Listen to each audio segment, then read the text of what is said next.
ang kalat-kalat dito. Ano ba ito, May? Anong ginagawa mo dyan? Magluluto ko ng merienda. Anong kalat-kalat mo pinagsasasabi mo dyan? Ayan, oh. Ano yan?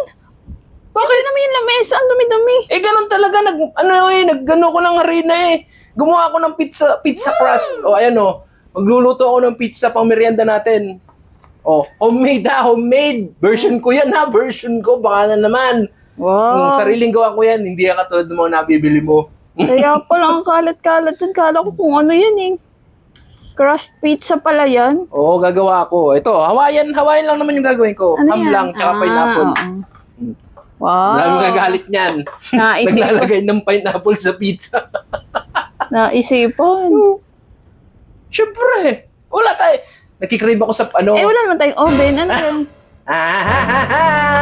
Walang oven? Oo. No problem. Akong bahala dyan. Mamaya, makikita mo na lang kung ano magiging resulta dyan.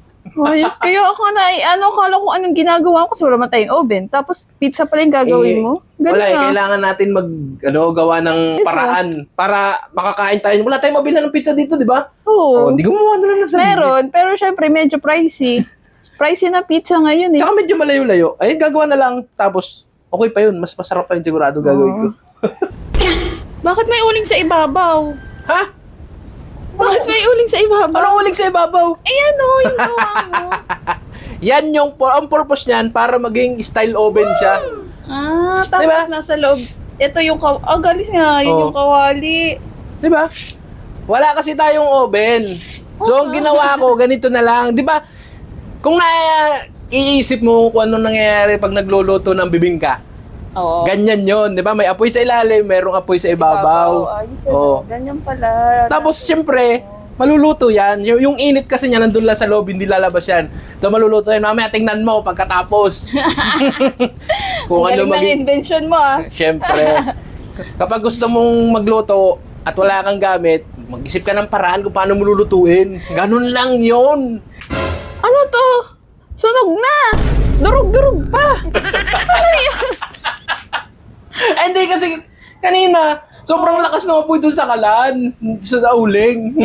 Kaya lang nangyari, Dumikit doon sa pinaglulutuan ko. Hindi yan. Kaya dito ko na niluto sa Chilean. Pero meron pa rin ng uling sa ibabaw. Wait lang. Patingin. Wait lang. Ha? Ay, ito yung isa, Nakaluto na ako ng isa pa. Ayan. Wow, yan! Ayos! Hindi Kumpara dito. Pero masarap ang lasa, ha? Tinikman ko na Lasang kanina, ano? ha? Lasang pizza, syempre. Ayan, Nepian. Yung pangalawa. Wow, yan. Medyo na perfect na. Oo. Ito, tingnan mo. Yung pangatlo. Hindi lang maayos ang pagkakalagay. Patingin. Yan. Yun. Nilipat mo na. Ang lakas kasi yung apoy doon kanina, kaya medyo nasunog ng konti. Pero, okay na yan. Perfect. Ayos. Luto na. O yun. Tikman mo na. Yan ang gusto ko. Titikman na. Tatulan mo na kung anong lasa niyan. Ang daming cheese nito. O ito. Ano ang cheese niyan? Chismis. Chismis.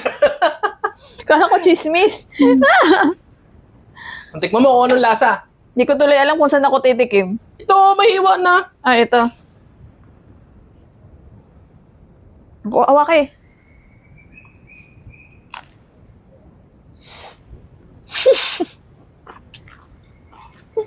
Muntik na. Ayos Sarap. Homemade pizza.